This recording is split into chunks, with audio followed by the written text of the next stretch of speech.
This video is gonna be split into several parts. The introduction, where we'll give a basic explanation of what the game is, and which you may skip if you already know what Hytale is all about. The World of Hytale, where we describe zones and world generation. We'll talk about creatures and NPCs. We'll also have a look at building and blocks. And technical stuff, such as inventory, player characters, and mods. You can skip to any of those parts through the timestamps in the description below. The music you're hearing in the background consists of tracks released by the developers, which will very likely be used in the in-game soundtrack. You'll see the title of the track at the bottom of the screen when a new one starts. Let's get straight into the introduction. Hytale is a cube-based sandbox game, heavily inspired by Minecraft. Think of it as everything you ever wanted from Minecraft but was never given to you. It's been in development for more than 3 years by Hypixel Studios, the creators of one of the most known Minecraft servers, Hypixel. The trailer you're seeing in the background was published a year ago on their YouTube channel, and all shots have been taken in the in-game engine, with their in-game video making mechanic, that we'll see later in the video. If you want to see the full trailer with its own music and sound, you can find the link in the description below. As you can see, there's a great focus on smooth animation and beautiful landscapes, with an extremely suggestive world generation. Hytale runs on a custom engine, which is gonna be released to the public when the game comes out, which also means that mods will be developed in the same engine that was used to create the game. Since the game is built on a custom engine, and through information we got from the developers themselves, we know the game will be very well optimized, and will most likely run much smoother than Minecraft does now. There will be a few different game modes, with Adventure being the main one. In Adventure there will be a specific story to the game, but we mainly expect it to be non-linear. What we now call biomes in Minecraft is what we're going to call zones in Hytale. Every zone will be full of creatures to discover and dungeons to explore, as in this game the RPG and exploration elements are extremely more present, and it will be very likely that some players may choose to only focus on those rather than building or farming.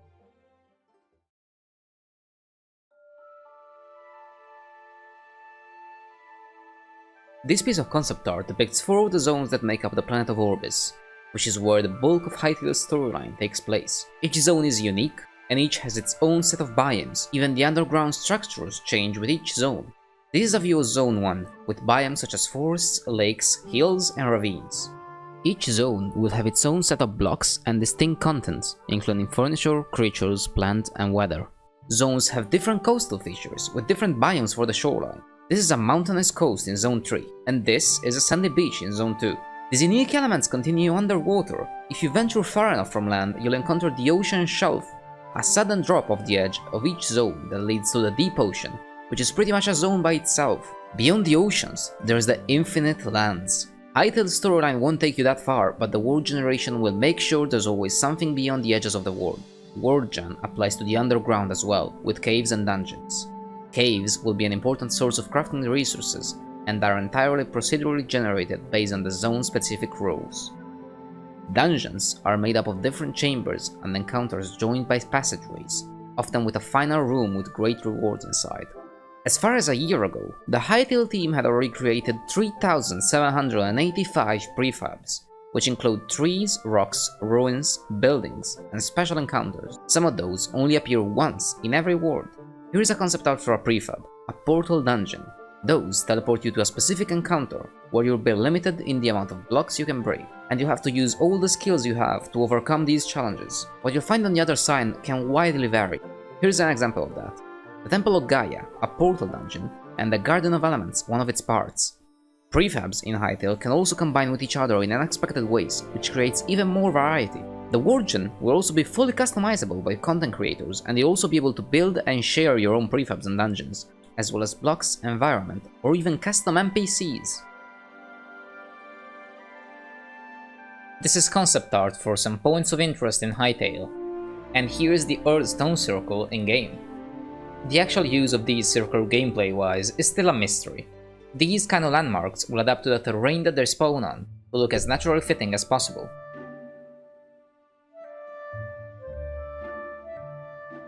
Similar kind of structures can be this ruined settlement, a Trork watchtower, or this crumbling castle.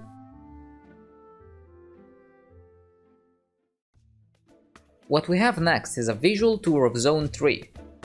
Zone 3 is a winter-themed region. Each zone of Hytale has an affinity with a specific element, in this case it's water, in the form of rivers, snow, and icy glaciers. The wildlife in Zone 3 is of course specific to this place, with woodpeckers and rams that can only be found here, and as the game trailer shows, are also rideable. Digging through the snow in Zone 3 might get you to caves with bioluminescent mushrooms. This place is also full of prefabs like this mine entrance, that provide access to randomly generated underground environments, such as mineshafts and underground dungeons. Important to Zone 3 are Outlanders, some very interesting NPCs. Outlander camps are imposing and highly guarded places. We'll see a bit more about the Outlanders in a bit. Also, there's Yetis in Zone 3. Some of the newest updates show 2 new biomes for Zone 1 and 2. In Zone 1, we may encounter the Autumn Forest, with mushrooms, pumpkins, and glowing flora. In Zone 2, we may now stumble across an oasis. Other animals and predators could also be drawn to the water of this isolated lagoon. Farming in Hytale will be an important aspect of the game. Crops will have to be cared for and will grow over several in-game days. The next step, which is still in development, is livestock farming, including an animal happiness system that may reward the player based on how they treat their animals. Let's talk about the objective system. The objective system gives you a task whenever you approach a point of interest. For this Trork camp, you might get an objective such as kill 10 Trorks as you get near it. An objective may also be tied to something like a treasure map or a bounty note. They can be one-off missions or they can become full-on quest chains. Most objectives will reward you with loot or faction reputation. The adventure mode has recently been updated to encourage non-linear progression. Zones 1 to 3 will contain multiple levels of difficulty inside of them, which means you can start your adventure in any of them and move to the other ones at will. The difficulty tier of an area will affect the prefabs you'll find there. This is a basic rune of Zone 2, and here is a higher tier version of the same concept. As encounters increase in complexity, the NPCs that inhabit them will do too. Here the player is fighting a regular undead mage, and here is a higher tier mage with a different design. You can also tell the player has more advanced equipment as well. This is one of the very few combat gameplay clips we have of Hytale, and it's looking absolutely sweet. I will be analyzing this in more detail in a future video.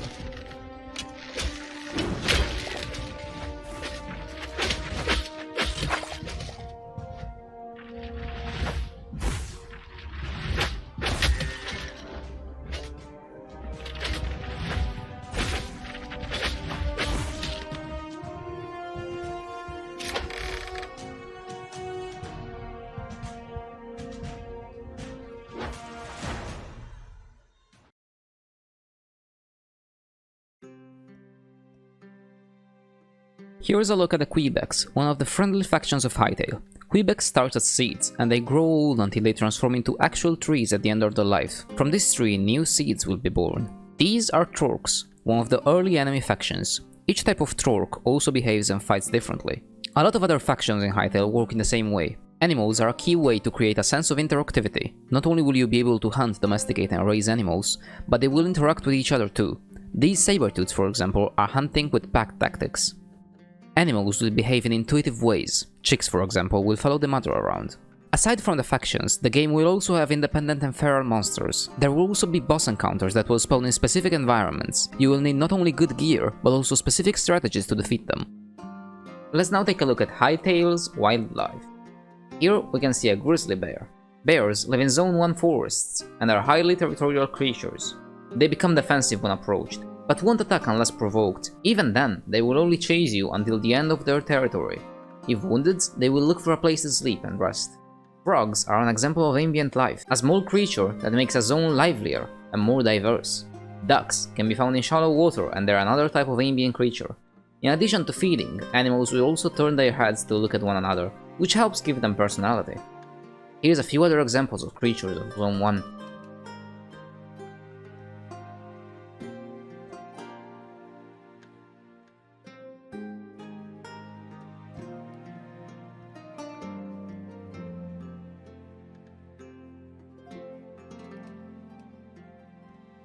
NPC behaviors in Hytale are specific to each creature. Trorks, for example, will pick up food that's laying on the ground.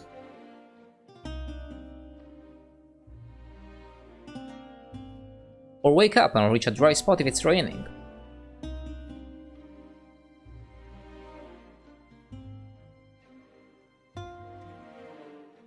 Similarly, Quebecs will seek out bright spots to sunbathe and get nutrients from the sun. Goblins will be usually throwing bombs at their problems, breaking blocks and creating holes.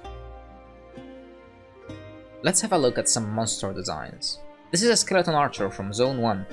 Skeletons will have different variations in the various zones, and their threat level will vary as you progress through adventure mode. These are crawlers, creatures of the void. All creatures of the void can be recognized by their green eyes, and they are all spawns of Varin, the main antagonist of Hytale's story. Trollocs, on the other hand, offer a nice contrast to void spawns due to their goofy nature, and to ensure even more variety within enemies, here's some more giant spiders. Thanks, Hytale. Let's now talk a bit about Outlanders. Outlanders are inhabitants of Zone 3, in a constant battle for survival in the frozen lands. Their ruthless and unwelcoming nature is reflected in the wooden masks they always wear. Outlander rangers can be found roaming outside of camps, preparing for hunts or ambushes. These NPCs are strongly connected to the history of Zone 3. In fact, they can be seen performing mysterious dark magic, and at night their campfires burn with the same green that represents creatures of the void. Outlander rituals occur in well-defended encampments and hidden places, and are performed by the chiefs of their society, Outlander priests. This dark magic can bring to some abominable and dangerous creations. Before quickly moving on to the next segments, here are some creature sounds that will make the game more lively and believable.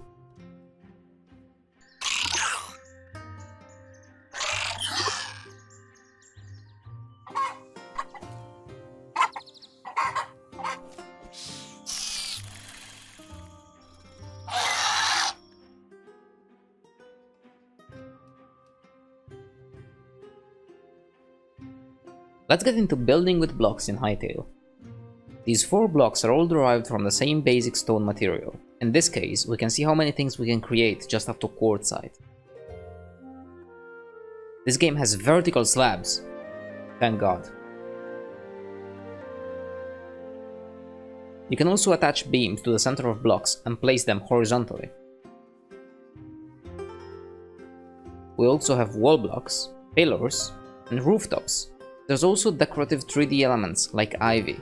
Here's some examples of builds in Hytale, and a sped up video of one.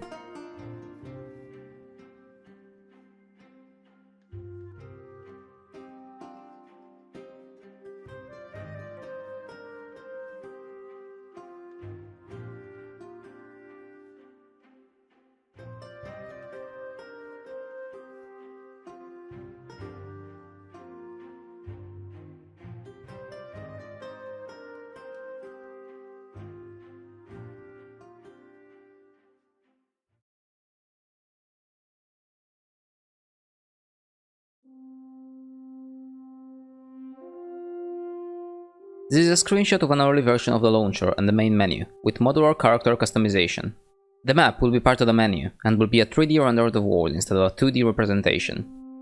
The crafting menu is likely to be implemented into the inventory screen, similarly to Minecraft. There will be a progression in the crafting system, with new recipes to unlock over time. You will create and loot increasingly powerful equipment, with rarity levels that remind of classic RPGs. Almost all of Hytale's creatures can be made playable with a button push.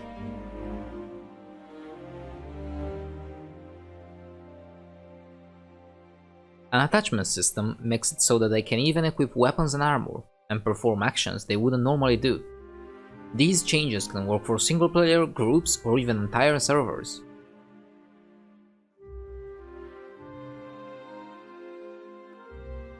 Blocks in Hytale behave in very interesting ways.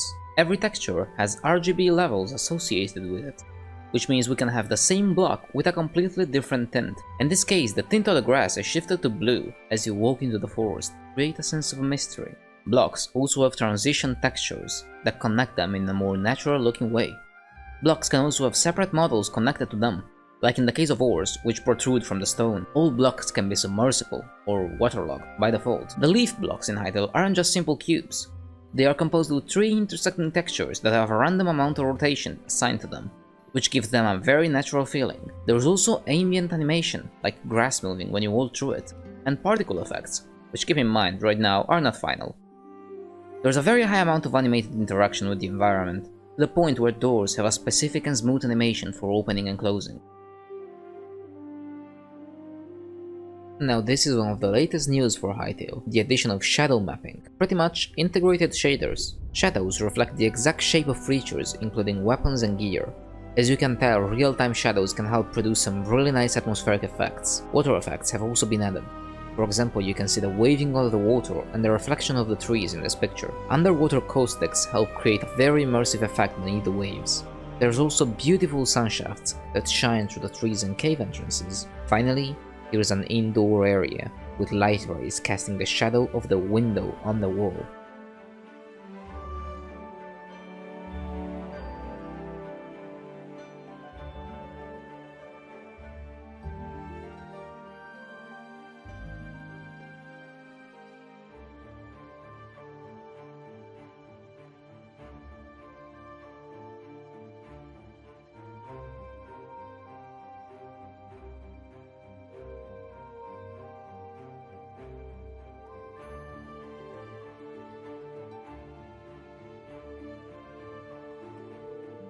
What you're seeing here is something that was not yet implemented into the game at the time of the trailer. It shows the progress on the weather system. You can see the difference between the game with no fog and ambient effects, and with those effects set at their maximum value, which honestly just looks stunning.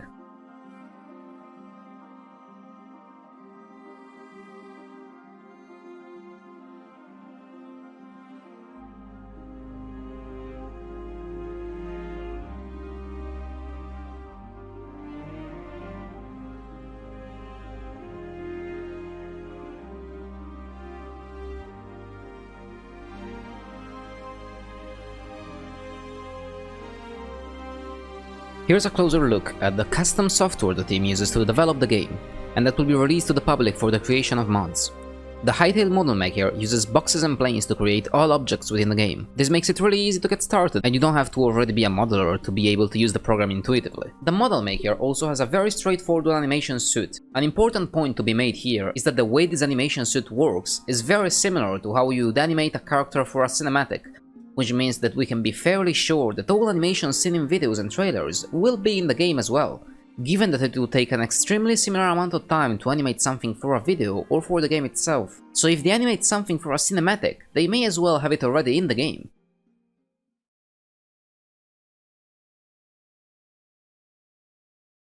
Thank you very much for watching the video. It took multiple weeks to make. I did leave out tons of details and a lot of other images, but I do have all of them ready for my next video, where we'll go in depth and analyze every single little detail from every single image that was ever released from Hytale. So if you're interested in that and more videos regarding news from Hytale whenever news do come out, you can go ahead and subscribe. That's gonna be it for me, boys. I'll see you next time.